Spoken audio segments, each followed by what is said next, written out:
Olá, nerds, geeks e afins! Estamos todos aqui secretamente no quarto episódio da segunda temporada da série The Witcher, exibido na Netflix. Pois bem, pessoal, chegamos então ao final da primeira metade aqui da segunda temporada da série. E a gente já pode fazer aquela pergunta: será que ao final aqui desse episódio nós ficamos preparados para o encerramento já da temporada? Porque deveríamos ter talvez um grande prenúncio do que vai ter de mais importante por aqui. Mas na verdade, esse episódio serve mais para colocar mais dúvidas na nossa cabeça do que afirmar exatamente qual é o grande perrengue da temporada. E a partir daí, claro, na sua segunda metade, começar o seu clímax e chegar a uma certa resolução. É um episódio, ou então uma primeira metade, que talvez não impacte tanto a gente. Mas, sempre dizendo, a série agora, em sua segunda temporada, tem uma pegada diferenciada do que foi a primeira. É uma história longa, bem continuada, que vai apresentando os elementos aos poucos, vai complicando as desventuras dos personagens de maneira bem lenta, sem pressa nenhuma. Claro, ao final aqui desse episódio, tivemos um ou dois, três ganchinhos interessantes, mas não é aquela coisa impactante que você fala: caramba, a primeira metade da série já foi excelente, quero ver como vai terminar. Digamos que é algo ok. Mas, de novo, não quer dizer que, mesmo que a intensidade não seja muito forte, não quer dizer que a série esteja caindo de nível. Muito pelo contrário, ela tem a mesma pegada de antigamente. Ela só tem uma maneira diferenciada de narrar isso pra gente. E se você aceitou isso numa boa, a série continua excelente como era antes, sem sombra de dúvida. Mas vamos ao princípio aqui. Geralt ainda está ensinando Cirilla as pequenas, digamos, a parte mais física do que o bruxo precisa fazer, né? Do que ele precisa enfrentar. De novo, eu posso fazer uma questão, né? Quanto tempo já passou desse treinamento de Cirilla? Nós não temos nenhuma referência. Quer dizer, talvez a gente tenha um pouquinho exatamente desta personagem que aparece agora, sim, surpreendentemente, sim, a Triss. Lembra que no episódio passado ela sumiu, ela não foi lá à cerimônia, né, fúnebre, né, dos feiticeiros que haviam caído em batalha? Onde é que ela estava? Bom, ela estava justamente aqui, ou se caminhando para. Ela foi então para Kaer Morhen, o lar dos bruxos. E nessa que eu digo, né, de quanto tempo já se passou que Cirilo está por lá, claro, também Geralt, exatamente, né? Bom, sendo Triss uma feiticeira, ela foi a pé, ela foi a cavalo ou ela foi com o portal? Bom, literalmente ela apareceu andando. Ela deve ter aberto um portal, sim. Ou seja, praticamente ela chegou instantaneamente do ponto que ela estava lá em Aretusa. Não demorou nada, para ser mais específico, né? Foi um vapt-vupt. Ela já estava ali presente. Bom, ok, mas realmente é preciso ter uma certa noção que passou algum tempo, mas a gente não verifica aqui, a gente percebe depois, quando um outro personagem volta também aqui a participar na segunda temporada da série. Mas bom, primeiro, né, Triss chega aqui convidada pelo Vizimir, a partir, segundo ele, do que Geralt disse a respeito do que ela fez. Bom, ok, vai. Ou também da situação de Cirilla, enfim, o que vale é que a feiticeira está ali, convocada para ensinar a parte da magia para Cirilla. Se o Geralt e os demais outros bruxos, que estavam percebendo, pelo menos dois que são mais, que tem voz, né, os outros personagens ali, os outros bruxos, na verdade são apenas figurantes, mas dois deles, né, eu ainda não decorei o nome deles, mas eles até ajudam a Cirilla. Praticamente são três que estão fazendo o treinamento, né? Vizimir acho que não apareceu ainda, né? Mas acho que daqui a pouco, sim, ele vai dar umas dicas para Ciri. Mas, ou seja, a parte prática de lutar com a espada, saber quais são monstros que precisam ser exterminados, quer dizer, quase todos, né? Mas esses ensinamentos básicos, isso os bruxos fazem. Mas a parte da magia, aí sim precisa alguém habilitado. No caso, chamar então a atriz para ensinar tudo isso para Cirilla. E ok, mas isso me lembra uma certa resposta que Geralt deu. Agora eu não sei para quem que foi que ele respondeu isso. Perguntaram para ele, né? O que você faz? Esses truques aí são magias? E ele diz algo tipo, mais ou menos isso. Ou seja, na verdade a magia que ele faz não é do tipo de feiticeiro, não é do tipo de druida ou de sacerdotisa, sei lá. A mágica que ele faz tem um componente diferente também, né? Não foi muito bem explicado. Talvez agora com o Triss ensinando pode ser que essas coisas fiquem mais evidentes. Embora, né?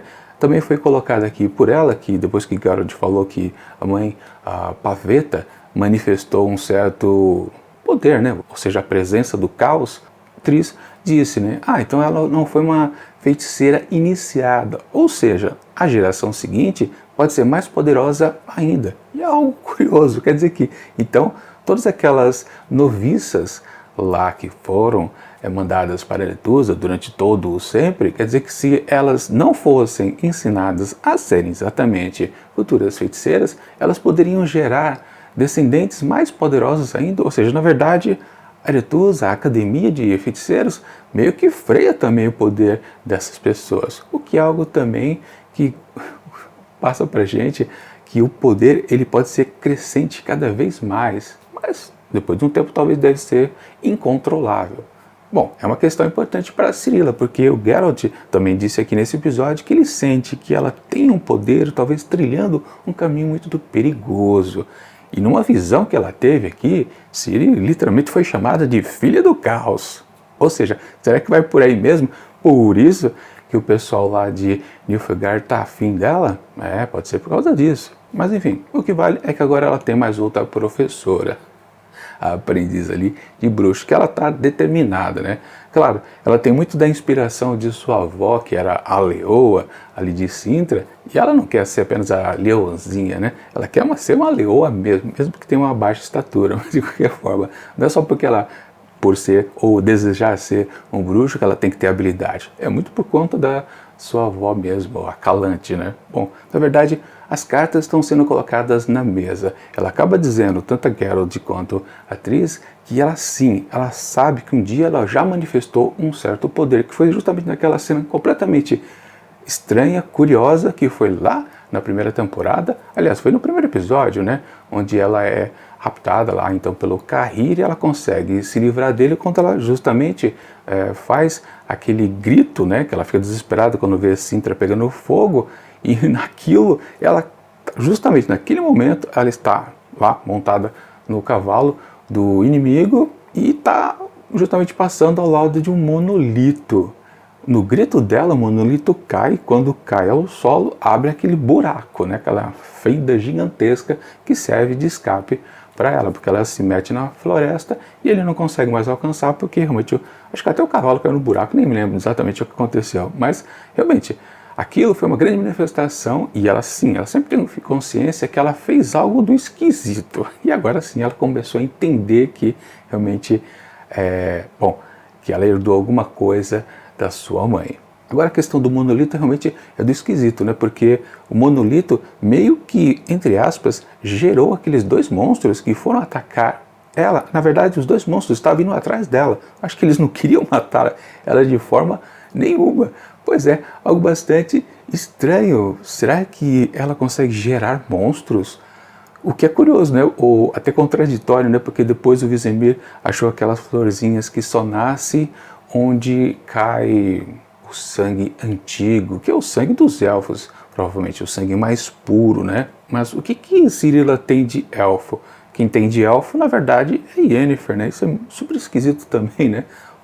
Ou seja, e é curioso porque aí o Vizimir entra com a proposta ali também que ela pode ser uma oportunidade de se produzir novos bruxos, porque digamos, a poção mágica para fazer o bruxo existir, lembrando que num certo momento, né, todos esses jovens aprendizes, eles têm que beber uma certa poção, e se eles sobrevivem, eles se tornam bruxos, se não, eles morrem. Bom, de qualquer forma, através do sangue de Cirila, vai ser possível fazer essa tal poção mágica para existir novos bruxos. Ou seja, ela está num grande equilíbrio. Será que ela gera monstros e também gera bruxos? Caramba, se for isso, ela realmente é essencial para os dois lados da questão.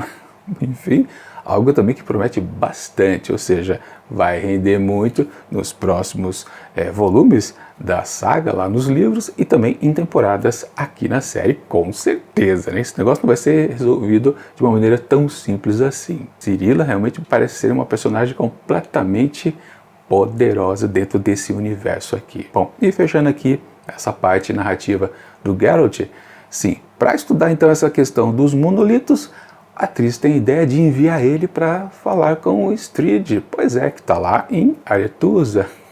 Só que ele vai também através de portal, né? E que ele pelo jeito não gosta muito e dá para perceber quando ele sai do portal, ele tá tudo meio assim, tipo, dá um tempinho aqui que eu preciso dar uma descansada, dar uma respirada, o que é sempre bacana essas questões do cara super valente, poderoso, mas tem medo de alguma coisinha, né? Ou seja, pro Geralt é o portal, né? Assim como pro Indiana Jones são as cobras, basicamente.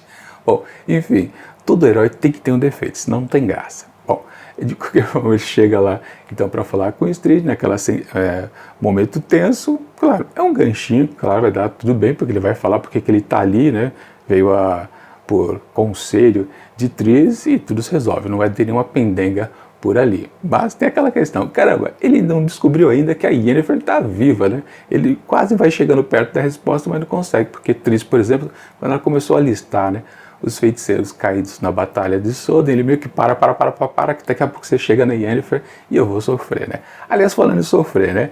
Que bola fora do Geralt quando Triss tentou um lesco com ele ali, ele me falou, não, melhor não, meu coração está partido por outro. Claro, ele não disse isso, mas, caramba, que bola fora do Geralt pra cima dela. Que, aliás, vamos combinar agora, né?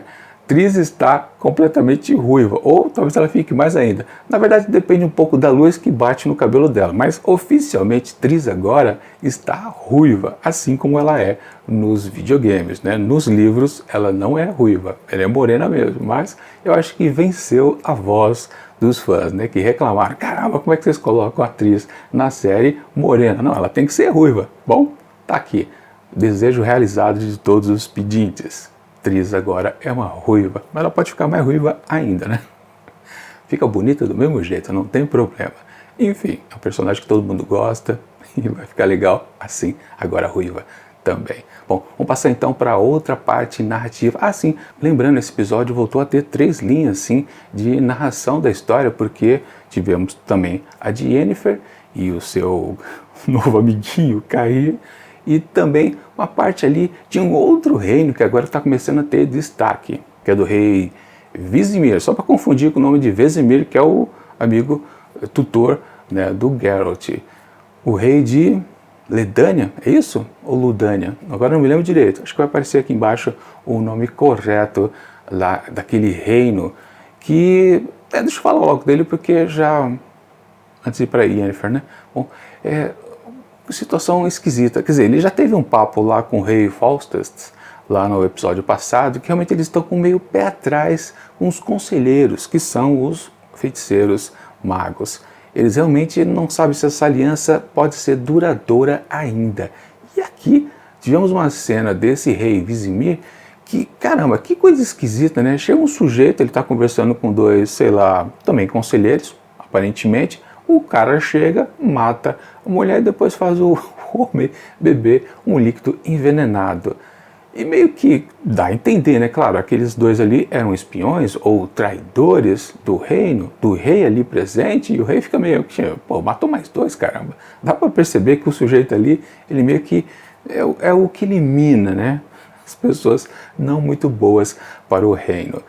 Mas ele não é um feiticeiro, né? Porque ele se valeu de uma faca e depois se valeu de veneno. Não é exatamente uma coisa que um bruxo faria, podia só torcer o pescocinho, né? Como muitas vezes a gente viu, por exemplo, a Yennefer fazendo, ela faz uma torção de mão e o cara morre, o inimigo, né? Me parece que ele não é um feiticeiro, né? E é um sujeito muito esquisito, né? Que está fazendo uns conselhos muito sinistro para o rei ali, tipo de invadir Cintra, agora que não tem Calante para defender, né? Soltar lá um bando de elfos e um bando de Nilfgaardianos. Se bem que, vamos combinar, né? Que força poderosa que tem lá agora em Cintra e eles querem invadir? Como assim? Uma ideia meio furada, né? Mas de qualquer forma, esse cara, na verdade, o nome dele é Drisca, alguma coisa assim, né? Ele está tentando manipular o rei, que parece fácil de perceber, um belo de banana, né? Completamente sugestionável. E ele tem outras ideias ali, porque ele está com aquelas questões ali também da chama branca e ele fica conversando com uma coruja. E a gente tem a visão da coruja, né? A primeira pessoa da coruja. Que coisa esquisita. O que tem ali naquela coruja de Aliás, quando a coruja entrou lá no aposento, eu pensei que estava espionando, mas na verdade não. Os dois estão mancomunados. E claro, não é uma coruja apenas, deve ter outra coisa. E o comportamento meio esquisito, ele está falando sozinho, consigo mesmo, né? E depois começa a falar com a coruja, algo bastante estranho, mas é uma vertente narrativa também muito boa para a gente acompanhar aqui, né? As tramas políticas, os conchavos e o que exatamente esse cidadão quer.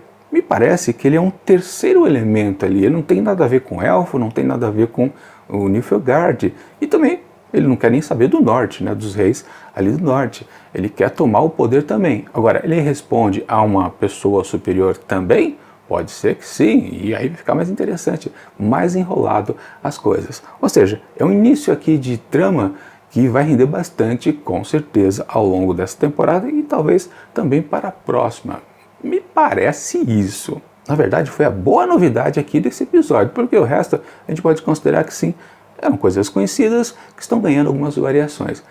Essa parte aqui do rei, desse auxiliar dele, é novidade pura, que claro, ele já tinha sido apresentado no episódio passado, mas dá uma linha diferenciada para a história que a gente precisa prestar atenção com certeza. Mas vamos voltar então para Yennefer e o seu novo amiguinho, Cahir, que aliás, né, aí sim entra um velho conhecido nosso, que é o Parto. Olha só, né?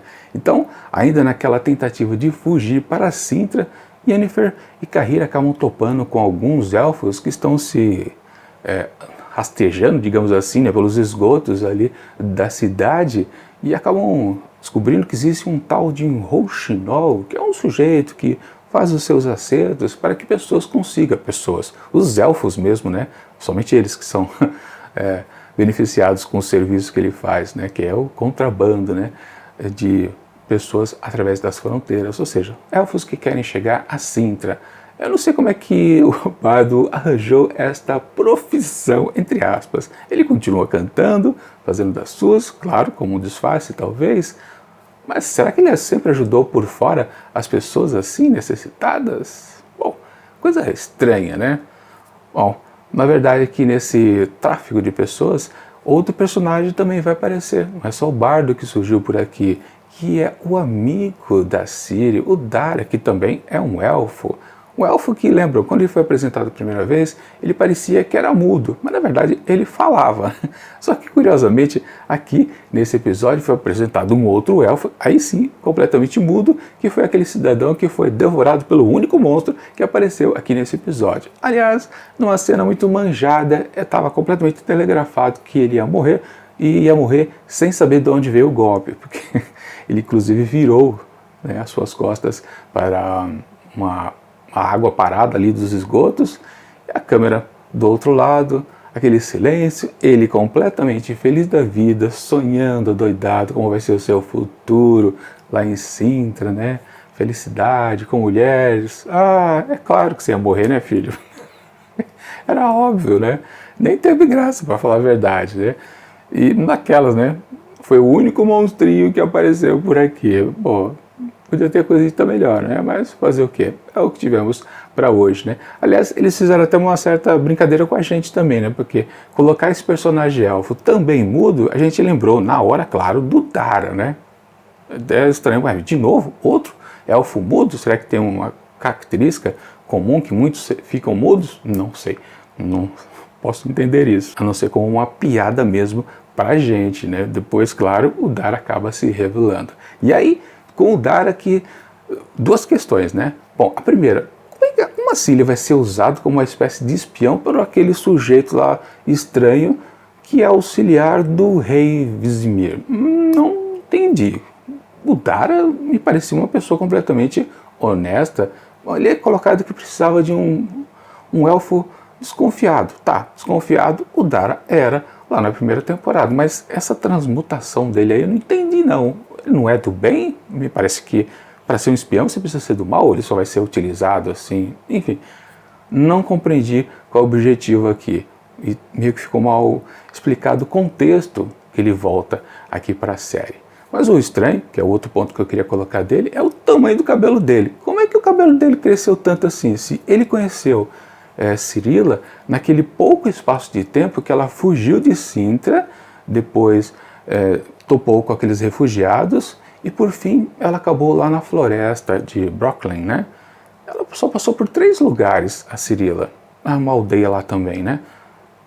Desse tempo todo, bom, como é que o cabelo do Dara cresceu tanto? A gente pode contar que é o período que, da Batalha de Solden até Cirilla e Geralt chegarem ao lar dos bruxos, se passou muito mais tempo do que também aquele tempo que Yennefer ficou perdida, vagando sem os seus poderes e tentando fazer algumas alquimias pelo meio do caminho. Lembra que ela falou, ela citou o período de 1 mês, mas não foi 1 mês que ela ficou de viagem. 1 mês eu acho que ela ficou tentando ver se seus poderes pegavam no tranco, mas não pegou, né? Porque até agora não voltou nada. Realmente, quanto tempo passou para fazer com que o cabelo do Dara ficasse daquele tamanho? O cabelo diferenciado do Bardo, do Jaskier, tudo bem, porque faz anos que a gente não vê a sua presença, pois a última vez que a gente viu foi no dia em que, da história do gênio, né, que inclusive Yennefer o salvou. Por isso que eles têm essa conexão que a gente vê perfeitamente aqui nesse episódio. Mas enfim, uma coisa meio esquisita relacionada ao Dara nas questões das passagens de tempo nos últimos momentos aqui dessa história. Claro, tudo aqui dentro da segunda temporada. Lá na primeira temporada era uma sandice mesmo, porque eram épocas diferentes que as histórias estavam sendo contadas. Aqui está tudo muito próximo, mas quando tem, pelo jeito, passagem de tempo, isso não está muito bem especificado para nós. Mas ok. Curioso para saber o que Dara vai fazer. Será que mudou a personalidade dele? Não entendi. Bom, e o gancho dado aqui no final do episódio, que eu disse que não era grande coisa para a gente ficar super impactado, foi que exatamente depois que todos lá os refugiados que estão se dirigindo para Sintra, o Bardo ele já ajeitou tudo, tá todo mundo dentro do barco, aí ele se despede de Yennefer, vai embora e se descobre que um barulho ocorreu, Yennefer vai dar uma olhada, ela percebe que o alaúde dele está todo quebrado e cadê o sujeito? Sumiu, evaporou. E fica aquela sensação, né? O Carrinho chamando ela, né? Ela vai sair do barco, ela não vai então para Sintra? Ficou aquele suspense no ar. Mas será que é um suspense falso? Espero que não seja, porque dá a entender que parece que ela vai pular lá pro lado de fora e vai tentar achar o Jaskier. É isso que ela vai fazer? Ela vai deixar barato o amigo dela? Porque a gente pode considerar que tem uma certa amizade entre os dois, mesmo que um odeie o outro, obviamente, né? Daquela forma cômica.